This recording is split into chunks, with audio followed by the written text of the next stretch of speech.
siempre estar aquí en Guatabampo, una tierra que yo considero pana, porque yo siendo namucoense, pues Navajo, Chocó y Guatabampo se puede decir que compartimos muchas tradiciones, muchas culturas, muchos amigos, muchas familias, muchas costumbres de todo tipo, mucho clima, mucho calor, mucha afición por los mayos de Navajo, por lo que ustedes quieran. Somos una sola región y pues me siento como en casa, si me permite. Agradezco la atenta invitación. A través del maestro Alfredo, mi amigo, me hizo llegar un mutuo amigo también de ambos, Omar Zavala, aquí presente. Y sin más preámbulo, quisiera, si me permiten decirlo, que fuera una plática, más que una disertación, una plática sobre una figura extraña y entre conocida y poco conocida. Me explico. Hablar de Teresita Urrea, para todos quienes tienen más o menos cierto barniz al respecto de quién es o quién fue, es hablar de la región de transición entre Guaymas y Álamos, esa zona del Quiriego, ahí de Baroyeca, Nariz de Perico, esa zona donde está Cabora, de Paui, de unos amigos piquistis, güerones ahí de Paui, no me acuerdo igual, unos güeros así, rarones, intentados mayos en la región, eran güerones. Habla de las mezclas, de los mestizajes, de los rancheros. Y esta muchacha es una mestiza, hermanos, es una mestiza, hija de su tiempo. Por lo que sabemos, su mamá fue una indígena allá del lado de Ocorón y Sinaloa, y el papá Tomás Urrea, un criollo de línea norteña. Los Urrea habían sido muy importantes en el siglo XIX, porque incluso habían estado en lo que es la zona norteña de Ariste, y uno muy famoso en la historia de Sonora sobre su justicia, el general Jesús Urrea, que va a ser de las tropas de Santana en la conquista de Texas, 1836, y que va a ser como el motor del liberalismo en el siglo XIX mexicano, que va a pelear muchos años aquí con el motor del conservadurismo mexicano de la rivalidad, que era José María Gándara, de la región aquí de Hermosillo, Ures, más o menos. Esas preconfiguraciones de bloques de pelea siempre han estado presentes en la historia del país. Cuando México se independiza de España, hay un primer bloque que está pugnando por el poder, que es el bloque republicano contra el bloque monárquico. Es decir, ya independizados, ¿qué vamos a hacer? ¿Una monarquía con reyes propios o vamos a hacer una república tipo Norteamérica? Recordemos que Iturbide es un emperador de México los primeros años de la independencia, del 21 al 24. Y luego hay un brinco ideológico, y esos bloques ya no son monarquía contra república, porque triunfa la república, desde luego somos república, ya es una pelea entre república central y república federal. Y ahí está este muchacho Urrea, es un tío bueno de Teresita Urrea, que se cumple en 150 años, por eso la conmemoración y las fechas. Y luego el siguiente brinco ya no es federalistas contra centralistas, sino liberales contra conservadores. Ya vamos a mediados del siglo XIX ya. Y para cuando se van cambiando estos bloques por llegar al siglo XX, ya es una hegemonía que descansa en partidos. Ya es priistas contra antipriistas, más o menos como de los 30 para acá.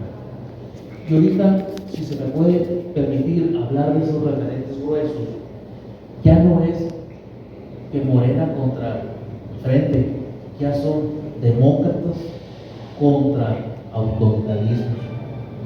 Y seguramente el día de mañana van a ser nuevas coordenadas, pero me regreso al tema de Teresita Urrea. Por línea paterna trae una herencia. Los Urrea siempre fueron detentadores de propiedad en Sinaloa y en Sonora. Por la línea materna traía un humilde origen. Seguramente es producto de la bastardía. Muchas de las genealogías son abusos que se dieron. Es decir, había mucha gente que se hizo lustre, pero que eran hijos fuera de matrimonio. El mismo Elías Calles, que sucedió en la presidencia a Obregón, traía un origen medio raro, debía haber sido Plutarco Campuzano Elías, pero por el no reconocimiento paterno adoptó el Elías Cayo de un día. Pero será tema de otra plática. El tema del registro real es un tema interesante porque hay mucho que escarbar, se nos permite hablar de manera coloquial. En el tema en sí, me he permitido poner entre la rebeldía política y el misticismo, porque Teresito Real es alguien que está en esas dos realidades, en esos polos, el polo norte y el polo sur, esos dos extremos. Fue una rebelde política, o su fama de curandera, su fama entre los mayos, los guarijillos, dijéramos después, porque esos guarijillos es hasta los 70s, cuando los etnólogos y antropólogos los ubicamos en la sierra de Chihuahua, de Sonora, colonizando con Chihuahua, y nos dimos cuenta de que no eran mayos. Los guarijillos no están presentes en el mapa étnico del estado hasta antes de los 60 más o menos, cuando nos damos cuenta de que ahí hay una rama diferente. Es una mujer que está ante la rebeldía política, pero no porque ella haya encabezado la rebeldía de los mayos que después van a saltar en 1892, Navajo y San Ignacio Coahuilinco, de los Coahuil, de los pueblos. Ella es el motor que va a nutrir de ideas, se lo haya propuesto o no Teresita, a dos rebeliones importantes. El territorio sonorense, la de los mayos, y te vamos a explicar. El territorio chihuahuense, la muy famosa del Tomoche, que todos de una otra manera conocemos a través de la obra de algunos historiadores, sobre todo el novelista Gilberto Frías, Los rebeldes de Tomoche. Cuando uno estudia la figura de Teresa Orrea, uno puede caer en la biografía, es decir, quién era, dónde nace, cómo llega al área de Cabora, Iliego, Batacosa, que recordemos era una zona puente entre los que iban al norte del estado pasando por Guaymas y los que iban al sur del estado pasando por Álamo o por Culiacán. Creemos que la carretera siempre ha estado ahí. La carretera a 4 carriles hasta los 20 llegó ahí. Antes, para trasladarte de Mazatlán a Hermosillo, ibas por tren. Y el mismo tren tiene un trazado relativamente nuevo. Si agarráramos un mapa y viéramos las brechas donde iban las diligencias, las carretas, las corridas de caballos y de mulas que en la colonia eran tan importantes y eran tan valoradas, allá en Albuquerque, Taos, Nuevo México, las mulas de Sonora tenían fama mundial, porque eran mezclas de mulas muy resistentes para la minería, que eran muy apreciadas en Chihuahua y Nuevo México, en corredores de manadas de ganado, caballos y mulas que iban de Sonora a Chihuahua, Parral a las minas, y otros subían por el Paso del Norte, que se llamaba Ciudad Juárez. Eran corredores que atravesaban la sierra. Uno trae una cartografía mental que dice, este país siempre ha estado de sur a norte. Pues no. Uno dice, voy a tocar. Antes los corredores eran transversales. ¿A dónde iba la plata de Álamo? Iba a quintarse. Es decir, el impuesto al gobierno colonial y luego al gobierno nacional, pero sobre todo iba a acuñarse. La plata en barras se hacía moneda. En Parral, cuando no había en Sonora casas de moneda, hasta que lleguen a Álamo y luego en Hermosillo. Los que conocen Hermosillo se dan cuenta de que enfrente de la universidad está el museo de la universidad. Hay 2 cañones de calibre muy modesto, hechos en la casa de acuñamiento de Hermosillo, que estaba hasta por rayos más o menos en unas cuadras. Había cruce de individuos de la Sierra de Sonora, Chihuahua. ¿Por dónde cruza Villa cuando ataca en 1915 a Agua Prieta y Hermosillo? Por Bavis. Había un mundo entre las sierras, que hoy es un mundo entre los valles. La carretera va Valle del Mayo, Valle del Mayo, va conectando las planicies donde es más económico hacer la carretera, ¿no? Que en la montaña. Y esa zona, volviendo a un enfoque de biografía de Teresita Urrea, es una zona muy interesante porque ahí estaba el paso. Por eso María Félix, de orígenes del griego, le va a hacer parir a la mamá. Porque toda la gente tenía que pasar por esa región del griego, esos vados que están en el río Mayo. Por eso Obregón nace en Zipisima, donde el río Mayo permitía vadearse, o sea, se podía pasar, estaba aquí del lado. De tal manera que es una zona, todavía yo voy para allá y me impresiona mucho estar ahí porque es una zona escondidona, de fundición que me es así metido para allá. Y llegas al Quiriego y como que el tiempo se detuvo. Hay una casa parecida que es el Museo Municipal del Quiriego. Y ahí estás viendo gente que parece que va a revivir en las fotos viejas, ¿no? En blanco y negro, muy impresionante. Es una zona como petrificada, porque quedó al margen de los corredores de la carretera de 4 carriles y de la carretera federal de 2 carriles, y como que quedó rezagada. Estados tan grandes como Sonora, si desviaron el tema, tienen regiones rezagadas o aisladas. Por ejemplo, el río San Miguel de Hermosillo, Urbe, el río famoso, el río Sonora, Huepa, Cures, Arizpe, Banani, Chihuahua. El río San Miguel está olvidado, ¿no? La región del río está olvidada. La región que está arriba de Muchini, San Bernardo, Mexiquillo, estaba olvidada. La región de Obregón, Rosario, Cerros, unas zonas raras, olvidadoras. Eso era una zona de haciendas, no de minas necesariamente. La mina que había era Baruqueca, que llegó a ser muy importante y dio nacimiento a una región colchón en la colonia Sonora, Sinaloa. Le metió una región colchón llamada Estiluri, cuya cabecera era Baruqueca y Río Chico. Unos videos que desaparecieron. Esa es la zona donde llega Teresita Urrea de jovencita. Sigo en ese enfoque de biografía que ahorita voy a desechar, les voy a decir por qué. Y si seguimos hablando de Teresita, tenemos que hablar de su infancia, de ese momento histórico donde le dan sus ataques de epilepsia. Y la Llorona se impresiona cuando la ve morir, ¿no? Un ataque de epilepsia.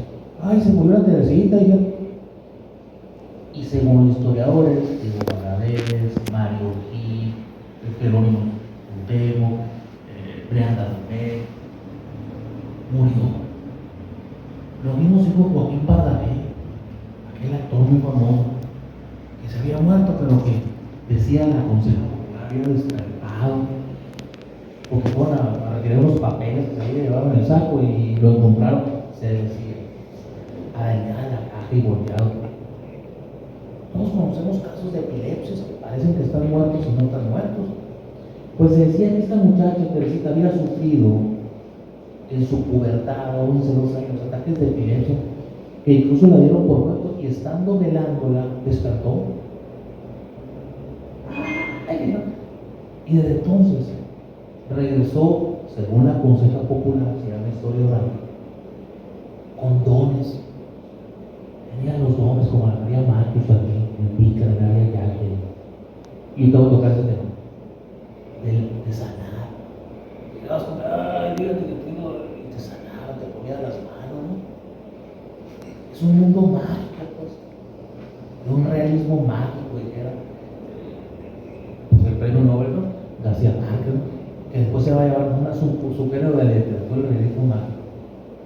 Que Macondo, bueno, un tema apasionante. Y seguimos con la línea biográfica de Teresita, empieza a sanar y se empieza a hacer un lugar de peregrinación. Esas regiones enmontadas de Batacosa, Quiriego y Cabora, y empiezan a pasar cosas que involucran a Teresita. Es decir, el Porfiriato es una construcción de 30 años. No llegó don Porfirio Díaz en 1837 y en un año puso orden, no. El país venía de un inestable siglo XIX. Si quieres, Juan, perdón. Ahí está Teresita jovencita. mestiza. Si reviviera, quizás diría unos 58 más o menos, si me lo paso, la talla de época, nariz así medio aguileña, delgadita de la casa. Hay un perrito, miren, un perrito real, de una gran foto, ¿no? Con el vestido de la época, ¿no? Colores oscuros, una sobriedad, un pudor social a la mujer, un chongo de cabello, lo que habla que tenía el cabello largo. Se ve que como que le cuelga ahí un rosario. Era muy creyente, tenía mucha fe en los santos, era de línea santista como católico. Y les decía, se convierte en un lugar de peregrinación, exagerando el término, una meca en la región esa de aquí. Va la gente a buscarla, como el niño Fidencio allá, en los límites de Coahuila y Nuevo León. Y como ustedes saben, llegó a ser uno de los, pues no quiero decir venerados, pero sí uno de los referentes de Plutarco Elías Calles, que había sido muy jacobino, ya viejo y enfermo, pues no se quería morir Plutarco, yo creo, llegó a recurrir, le agarró cierta fe al niño Fidencio, y yo te lo ponemos ahí. Esos santos raros que hay en las regiones de México.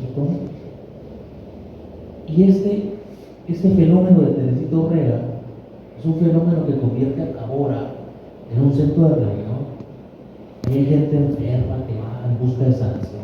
Sí, fíjate que tengo una dolencia, más allá. Y tenía las manos desarmadas.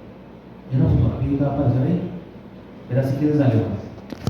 Donde con base en sanación, está con el papá. Ahorita lo revisamos. Dale, hermano. Dale, ¿verdad? Yo te voy a explicar. Ahí está dando las manos, está dando un niño. Ya está exiliada por el gobierno por crisis o donde sea de la semana. Dale. Espera. Ahí está poniendo las manos, ¿verdad? Sanaba con unción de las manos. Nada de brebaje, no. Oración y te ponía las manos. Y la gente, pues sanaba ese animal. No voy a entrar en un debate si era algo metacientífico, si era una autosugestión de la gente, si era algo especial, pero es una mujer que se hizo famosa y que convirtió Cabora en un centro de efervescencia social. Había yaquis, mayos, rancheros de la región, gente de las noticias de Obregón, gente de Pota, ojos blancos, mestizos indígenas. Bajaba gente de Chihuahua, los corredores de la sierra que le decían. Por eso van a llegar, cuando leamos en un minuto más, esos rebeldes de Tomochi. Y hoy vamos a explicar por qué eran rebeldes los de Tomochi. Si es una rebeldía producto de ciertas ideas políticas, está comprobado, tenía Teresita o expresiones políticas, o si la tomaron de bandera o de Tomochi. Eso lo platicamos. Así que regresamos más rápido. Y si siguiéramos con su biografía, tendríamos que hablar de cómo Teresita acaba convirtiéndose en un problema, porque su sanación la convierte en una bandera política, a lo mejor sin proponerse. Acaba siendo un grito de guerra de los mayos y de los chihuahuenses de Tomochi.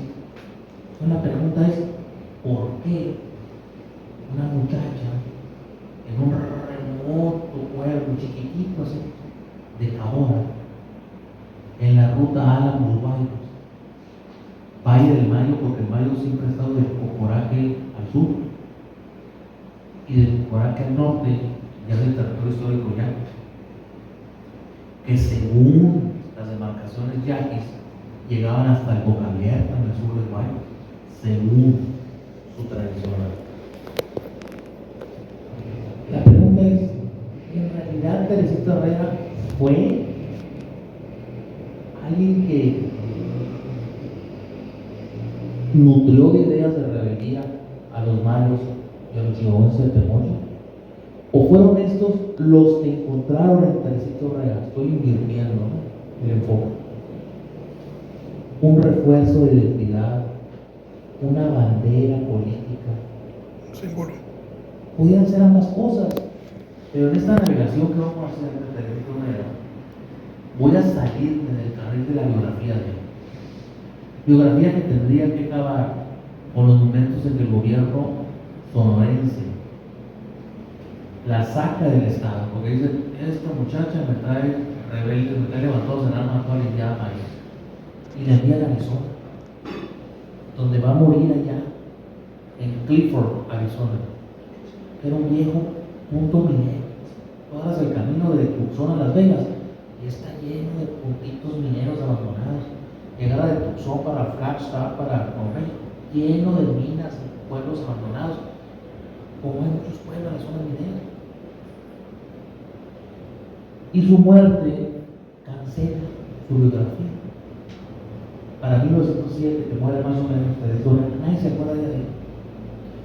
Llega la revolución en 1910, esos rebeldes que habían peleado en Tomochi, vamos a explicar por qué. Se va a la revolución con Francisco Villa, triunfan los revolucionarios, se cae, viene la zona militar de Huerta, en un proyecto de restauración del porfiriato sin Porfirio, que va a morir en París, Francia, está enterrado, se supone. Y entonces, lo que había sido el recuerdo del Francisco Real, lo levanta la novela de la Revolución Mexicana, lo recupera el cine, se empieza a escribir otra vez de esos antecedentes, como el libro de la Revolución, que habría que preguntarme si son resortes de la Revolución o simples explosiones de rebeldía de la era pre-revolucionaria. ¿Me explico? Le hemos dado a Cananea una cuna, una heroicidad pre-revolucionaria. Cananea, cuna de la revolución. Es decir, que ahí en Cananea y en Río Blanco, que eran injustos de Veracruz, hubo esas manifestaciones como las de Aquiles Cerdán que llevaron al movimiento revolucionario de Madero. La verdad es que sí contribuyeron, pero el desgaste del porfiriato y la revolución de Madero de 1910 viene de mucho más atrás, donde estos petardos de Cananea, Río Blanco, Tabora y muchas rebeliones rurales contra el porfiriato, desde que Porfirio Díaz tomó el poder en 1837, fueron como convulsionando y preparando la gran rebelión de Madero del 10. Porque nadie se va a una revolución y simbra un país, porque aparece un coahuilense que me dio unos 56, Madero. Se tiene que ir preparando un contexto de tensión, estrés social, inestabilidad financiera, desempleo, y liderazgos carismáticos y muchas cosas. Es decir, una revolución no triunfa porque hay una persona que inicia la revolución. Tiene que haber condiciones previas para que se vayan dando esas cosas. Pero me salgo del carril de la biografía y empezamos a abordar voy a llamarle el tema, no le voy a llamar tema, el tema que les Teresa Rea podría ser encuadrada en la familia de milenarismo del noroeste. Es decir, aquellos que desde la colonia traían una narrativa de pronto cambiarán las cosas. Nosotros los indios vamos a retomar el poder, vamos a expulsar a los españoles. Juan Bandera, un liderópata adoptado por los llanos. Esos milenarismos toman su nombre porque traen una idea larga, una utopía. Nosotros los indios, los afroamericanos, vamos a sacar a los españoles. Estoy hablando de la colonia. Esas ideas Illuminati, por así decirlo, van a estar presentes en el territorio nacional. Por ejemplo, la rebelión de Lozada en Nayarit. Se vayan los blancos de la región de Guadalajara, de Tepic, y el Nayar, Salsa Puyol, va a ser de puros indios, una república de puros indios. Ese Lozada va a apoyar el imperio Maximiliano. Esos milenarismos se presentan desde toda la vida en la vida nacional y son expresiones que la literatura ha recogido. Estudiar a Teresita Ortega es encontrar dos referencias en la literatura nacional y latinoamericana que recogen ese fenómeno del milenario. Una de ellas, de Mario Vargallosa, La guerra del fin del mundo, para que lo lean. Y el otro, de mucha más reciente aparición, hace unos 10 años, a lo más, La provincia perdida de Héctor Guimarães. Cuando tú estudias, no a Teresita como persona, sino todo lo que es el proceso que involucra a Teresita Ortega, te das cuenta de que esas novelas pudieron haber sido nutridas por esos milenarios. Cuando uno lee a Mario Vargallosa, se da cuenta que la guerra del fin del mundo está narrada en Brasil, o la guerra de Canudos, es una rebelión de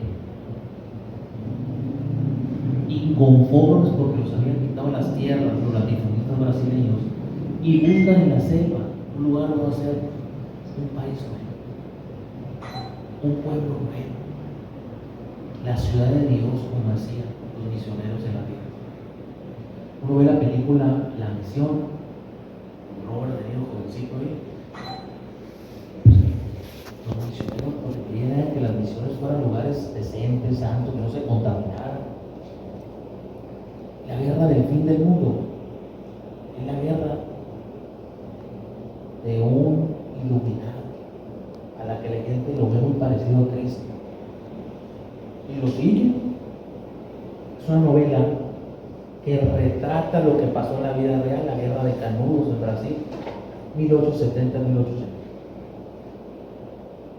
Y el ejército federal brasileño va a combatirlos porque están ejerciendo actos de propiedad, están cobrando impuestos en este pueblo donde está ese consigliere, ese hombre flaco, brasileño, barbudo, místico, que hablaba de Dios, córtese bien, véngase para acá, que es al que la gente lo sigue.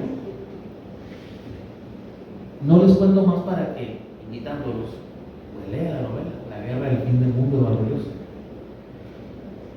Pero haciendo un rebote en el tiempo, lees tú La provincia perdida de Héctor Aguilar Camín y te das cuenta de que tiene muchos préstamos literarios. Y le paso una confesión, yo se lo pregunté a Aguilar Camín una vez que estuvo en el Colegio Sonoro. No me aguanté. Pedí la palabra, no quería decir la palabra, y se rió. Encuentro en su obra de La provincia perdida, don Héctor, muchos rasgos, muchas huellas, muchas migajas, senderos de ruta, ¿no? Pistas, que me hacen suponer que es una región que puede ser Sonora, la que usted retrata en La provincia perdida, y que la guerra de Canudos es la selva o la estepa, una estepa muy selvática, por cierto, en Brasil. Y le digo, sí, es una buena traducción la que haces, es una mezcla de Sonora y Chile. Cuando lean La provincia perdida se dan cuenta. Pero sobre todo, yo creo que el corazón de su novela, La provincia perdida, es no un refrito, sino una traducción tropicalizada, o sea, para México, de la guerra del fin del mundo. Lo es, y se rió. Se rió. No está cometiendo ningún atrevimiento. Muchos novelistas se nutren de oro. La originalidad de ambas obras está garantizada, pero hay un hilo conductor que yo lo detecto aquí en Teresita. Teresita no era una constructora de utopía, no quería independizar al país o una región, no buscaba una gran rebelión, pero sí con sus sanaciones se convirtió en una bandera de los pueblos malos y de los rebeldes de Tomocho. La pregunta es ¿por qué? En el caso de los pueblos malos, 200 mayos que van a atacar a Navajo en 1892, y Navajo está donde está Pueblo Viejo ahorita, hasta la llegada del ferrocarril se avenida donde está en la actualidad.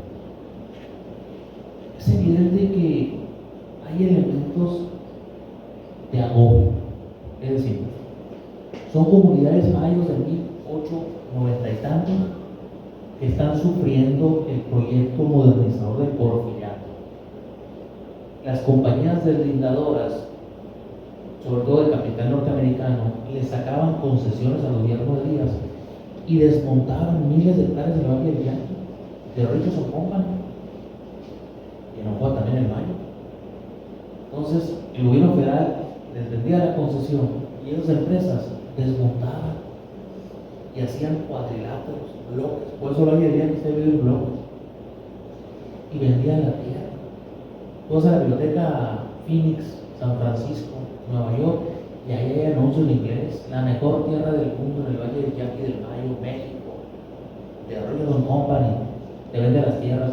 Por eso llegaron todos los apellidos que ahorita están en las élites empresariales o políticas. Llegaron al Yaqui y algunos al Mayo.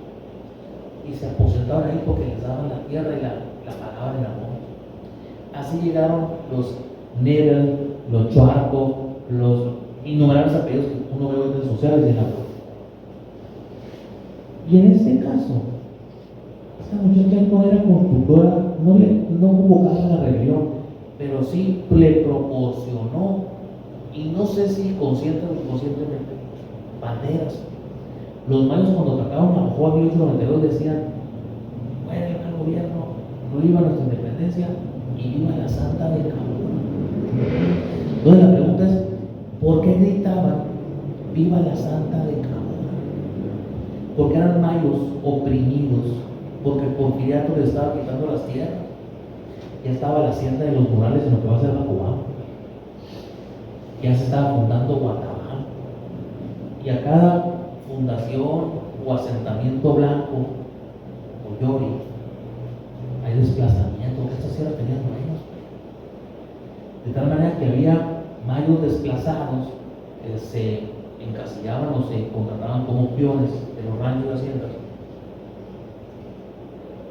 Y también hay una especie de, en esos años está comprobado que hubo una gran sequía, 1891-1902, que encareció los productos.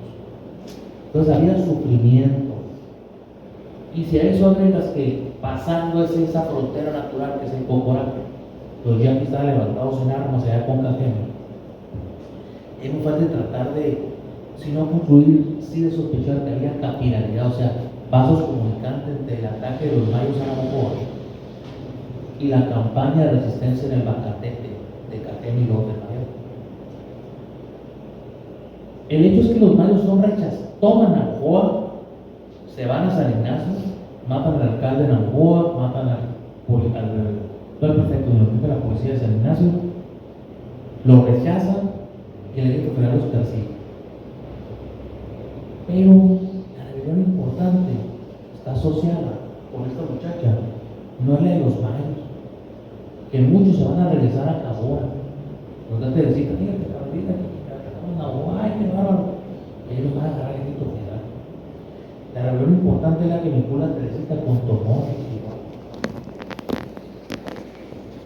Antes de levantarse en armas lo de Tomochi, bajaban a Cabora.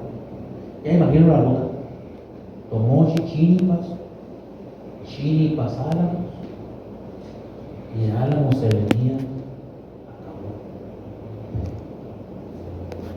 Y ahí en Cabora encuentran una bandera que les da identidad. ¿Por qué llegaban los de Tomochi, Chihuahua, a Cabora? ¿Qué tienen que hacer en Cabora?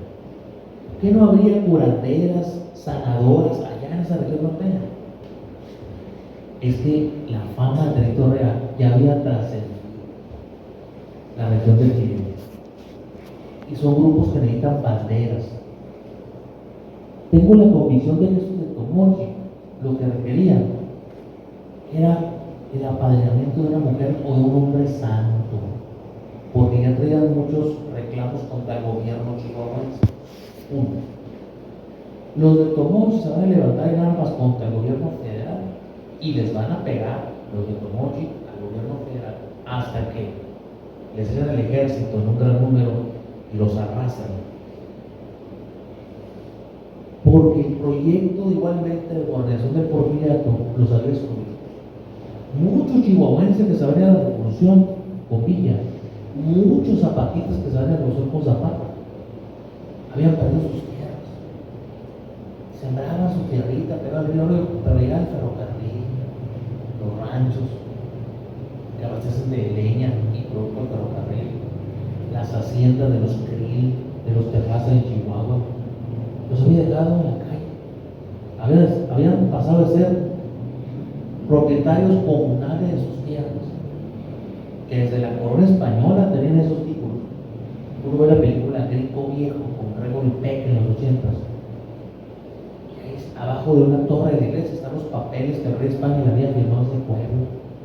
Como tenían dominio comunal los yaquis en los 8 pueblos yaquis y los mayos en los 8 pueblos mayos, las tierras de Tesia, Camoa, Conicares, San Ignacio y Chojoa, guardaban por eso una fundación blanca muchos años después. Eran tierras que los reyes de España le habían reconocido a los indígenas cuando llegaron los misioneros ahí. De tal forma que los de Tomochi ya tenían agrarios con los caciques chihuahuenses de la región.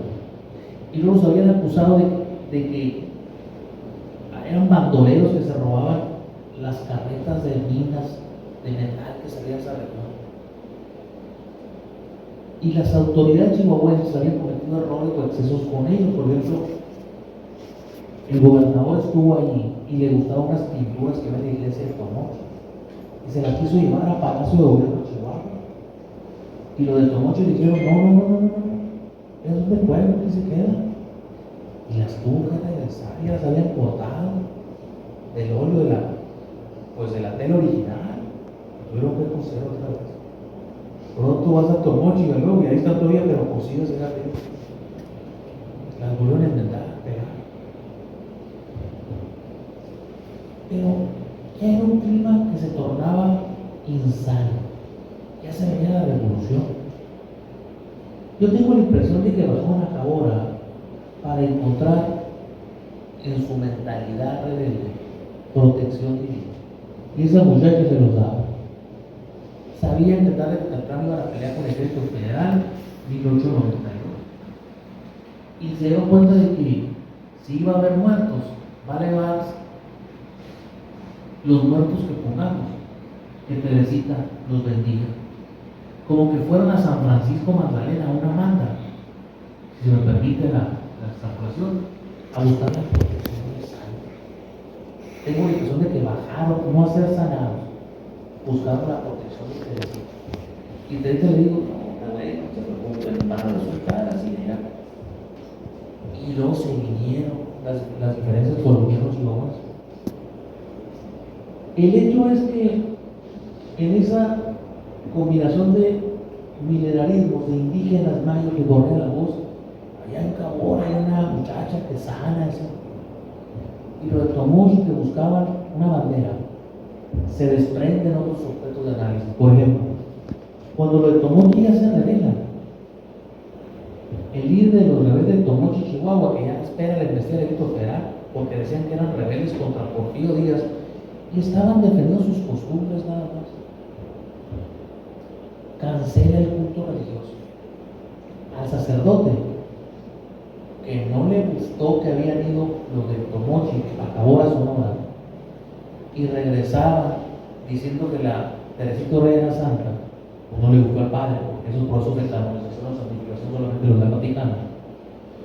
Lo expulsaron del pueblo, y entonces el líder de la resistencia de Tomochi empezó a ser jefe de gobierno, comandante del pueblo militar y sacerdote. Y eso nos permite voltear años después, cuando en el gobierno de Plutarco Elías Calles en la presidencia de la República, Elías Calles, que traía pleito con la iglesia, acuérdense que le basta ya la cristiada, y yo encuentro que Teresita, más que antecedente de la revolución, yo me atrevería a suponer que es antecedente de la cristiada. Elías Calles manda a traer a un padre de la iglesia católica rebeldón, muy pisteador, muy enamorado, y le dice: tú vas a ser la cabeza de la iglesia católica mexicana. Acuérdense, cuando se da la ruptura en el siglo XVI en Inglaterra y el protestantismo, España y Portugal e Italia, el Mediterráneo, se queda con el Papa. Y el norte de Europa, Inglaterra, lo que eran los estados prusianos y helvéticos, lo que va a ser Alemania después, Holanda, se hacen protestantes. Y el rey de Inglaterra dice, pues sí rompo con el Papa porque está muy inclinado España y Portugal, pero rompo a medias. Y entonces nace la iglesia anglicana, la iglesia de Inglaterra, donde el rey de Inglaterra o la reina es la cabeza de la iglesia de Inglaterra. Cuando tú vas a las iglesias protestantes a Berlín, al mundo protestante, a Holanda, son iglesias donde los sacerdotes pueden ser mujeres, donde no hay culto anti-vírgenes y santos, es una característica del protestantismo. Tú tienes aquí un pariente, un amigo que es cristiano, adventista, sabatista, etc. Ahí no hay culto, como los hay en el mundo católico. No digo que uno está ahí y otro está mal, no. Digo que son las diferencias. Pero vas a Inglaterra y rompieron a medias. No se adhirieron al movimiento protestante de Lutero y de Calvino, como si lo hicieron los alemanes, los de Holanda, Flandes, esa zona traumática para España, sino que crearon su propia iglesia. Por eso vas a Inglaterra, la iglesia anglicana de los anglos, de los ingleses, y es cierto que ya no tienen subordinación al Vaticano, pero hay vírgenes y santos.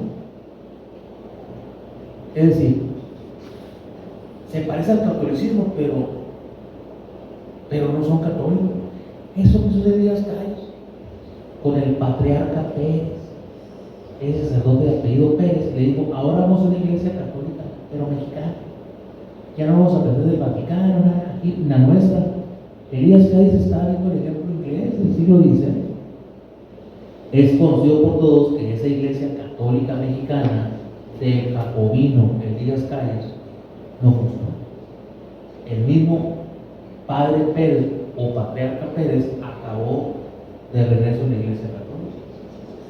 Pero ahí está ese pasaje de la historia de México donde Calles, presidente de México del 24 al 28, quiso hacer una iglesia nacional, una iglesia católica mexicana, como Juárez había hecho el rito católico nacional masón.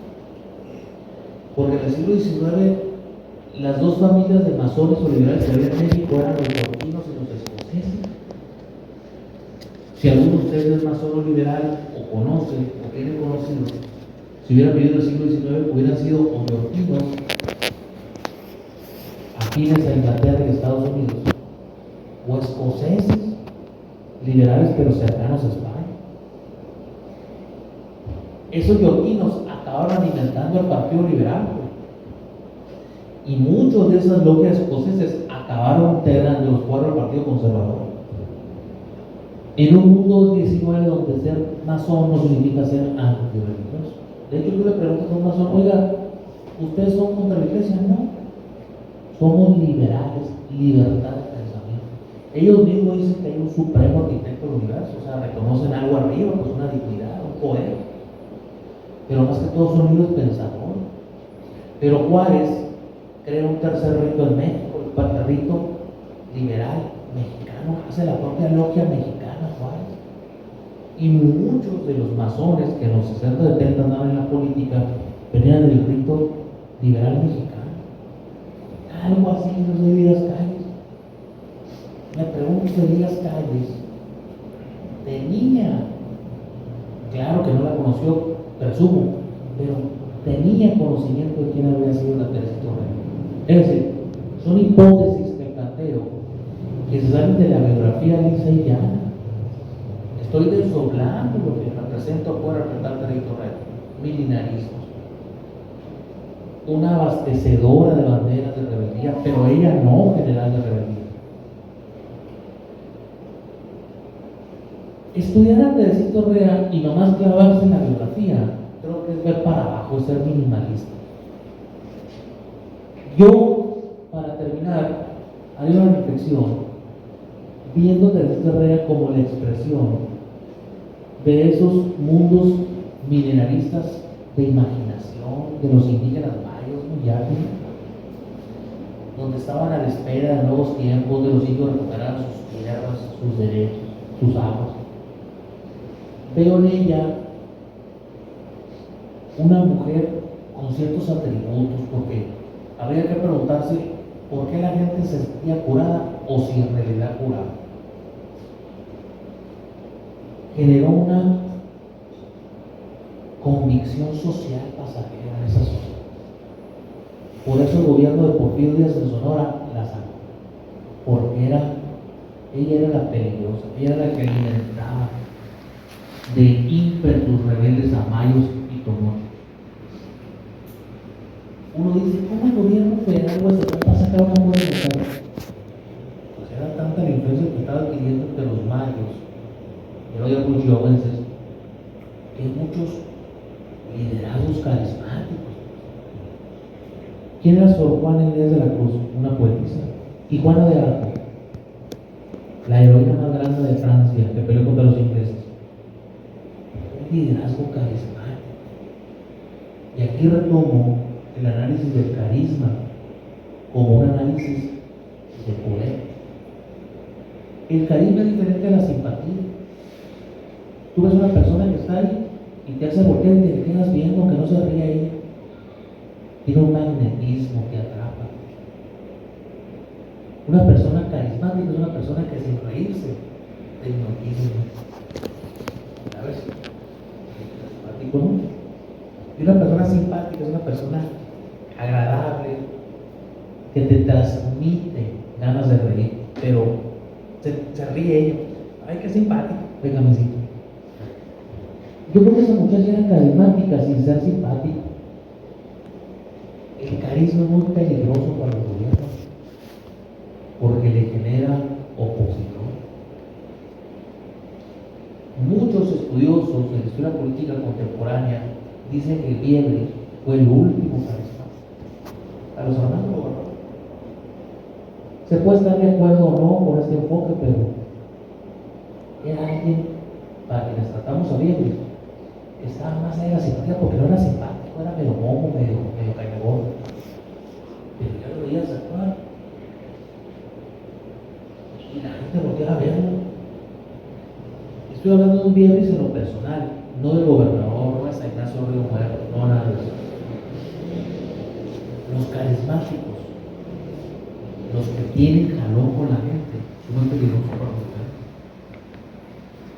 Yo creo que esta mujer se convirtió en un peligro desde su modestia económica y social en el Quiriego, porque era una carismática que le daba bandera a los indios mayos. Ya, no vaya a ser que encuentren en esa santa medio rara, epiléptica, de Cabora, encuentren el liderazgo que necesitan. Y también el gobierno le dio por descalificarla porque vivíamos las épocas del positivismo. El positivismo es todo menos metafísico. Y estas son ideas de que sana con la ayuda de Dios y los santos que chocan con el positivismo. Por eso la prensa del gobierno la acusaba de neurótica, irracional, esquizofrénica, histérica. Porque las ideas del gobierno de la época eran ideas desde la escuela positivista de Gabino Barreda y demás que llegó a México en 1867, donde lo científico, no lo no científico, lo que debe prevalecer en las políticas del gobierno. Por eso el gobierno de Porfirio Díaz veía en el Valle del Yaqui 230,000 hectáreas que estaban desmontadas y sin producir una panela o una tonelada de trigo. Ese es un enfoque científico. Decían, es un desperdicio que las tierras de Sonora y del norte de Sinaloa, centro y el Valle Imperial de Mexicali, que tienen agua, el Colorado, el Yaqui, el Mayo, el Humaya, no produzcan. Pues tienen razón, es un enfoque científico. Pero para los indios yaquis y mayos, en un mundo más, una cosmogonía más metafísica, no me importa que no produzcan, son las tierras que Dios nos dio. Son dos mundos diferentes. Pues. Los yaquis y los mayos defendían con café, Doctor Hugo, Filipa, Teganina, un aliado que me lo mandó fusilar, por cierto, después. no veían hectáreas de trigo, veían la tierra que Dios nos dio, nuestra tierra, y fue lo suficiente. Y no queremos extraños, ¿sí? Son dos narrativas diferentes de un momento, proceso. Cuando se habla de delito real, se puede hablar de milenarios, de indígenas que buscan liderazgos, de un carisma ranchero, de ideas diferentes al positivismo de la época. Se puede hablar del hartazgo de muchos pueblos y grupos sociales que ya estaban incubando la rebelión que después Madero va a tomar en 1910. ¿Cómo se explica que Madero, un empresario próspero pero desconocido en el país, ha incendiado en 1910 la República? Porque no fue Madero. Madero retomó muchas de estas causas perdidas y abortadas. Los yaquis que les mataron ahí parientes y mayos estaban esperando el momento de vengarse. Los rancheros, los campesinos, los que habían perdido las tierras en Morelos, en Puebla, estaban esperando el momento para levantarse en armas. 20 y 30 años después, llegó Madero en 1910. Pero a su vez Madero recogió los restos de un proyecto fallido que era el reyismo. O sea, Bernardo Reyes, el general más prestigiado del Porfiriato, se creyó con la capacidad de ser presidente de México después de Díaz y organizó el reyismo en todo el país. Madero era reyista, Carranza eran de los seguidores de Reyes, papá de Alfonso Reyes, una de las mejores plumas del siglo XX mexicano. Magdalena, gobernador de Sonora, eran de Reyes, pero Reyes se quiebra y lo saca fuera del país. Y entonces quedan huérfanos esos cuadros que van a ser los cuadros que Madero va a retomar después. Aguanta que necesitaban el partido reyista, pero no se hizo la machaca. Y entonces llegó Madero, vénganse para acá, no importa que vengan del reyismo. Es una continuidad de fenómenos o procesos. Yo creo que es muy interesante la biografía de Teresa Urrea, pero es más interesante lo que rodea a Teresa Urrea. La reflexión final es estar atentos que muchos fenómenos de curanderos, hechiceros, sanadores, académicos, intelectuales, políticos, que aparecen de vez en cuando. Gente que tiene aura, gente que tiene carisma, que tiene esa chispa que irradia y que hace que la gente la siga. Porque la vida pública y la lucha por el poder también no se pueden ausentar de esos factores o atributos personales. Yo creo que no era ella quien convocaba la rebelión, pero sí le dio a los rebeldes mayos chihuahuenses una bandera y se sentían protegidos porque una santa